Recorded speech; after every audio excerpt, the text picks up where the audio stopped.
Now I'm putting I'll put the coolant pipe back in. Now I'm putting this head in. As you can see, there's a substantial amount. You do have to put the coolant pipes in before you try to put the head back on, because there's got a little space there.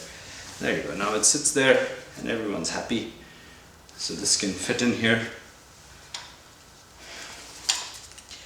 So there'll be bolts here which will secure the coolant pump. There are the coolant pipes. There are O-rings on every side which were replaced earlier on. We've already done that. There are new O-rings there. There's a new O-ring at the front end. So now I can put the bolts back in, which I took out.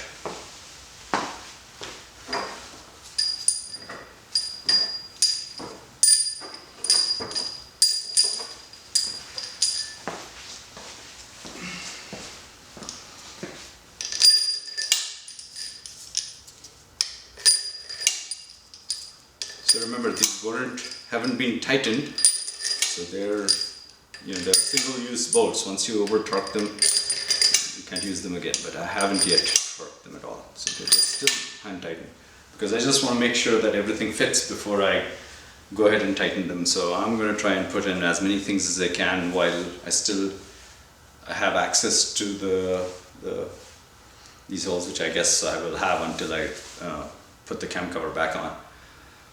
So I'm going to put everything in, just in case there is something, I missed something, or something would be easier if I had taken the head off. So just to guard against that eventuality, I am not fully torquing the bolts down. Where is my poly drive bit?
Supposedly this head is from a car with only 40,000 miles on it, so it should be in very good shape. So I haven't really bothered to have any testing done on it, and it certainly looks fine.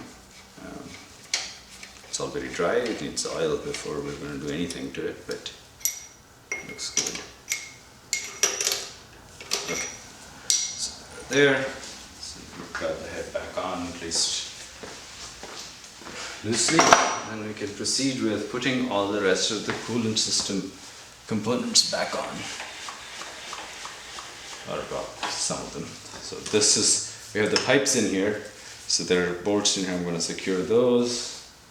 I'm going to look at the manual again to see what are the parts that go in here. There's an auxiliary pump that comes here, you know that. So that's this guy. He sits here. Obviously he connects here. There's a hose clamp, which is still here. This goes in here, and I think I have a new pipe for this because I cut this off, if I remember right. When I took it out, I had to cut it off. There just wasn't enough give. So I do have a replacement for that. So I'm going to do all that in just a second.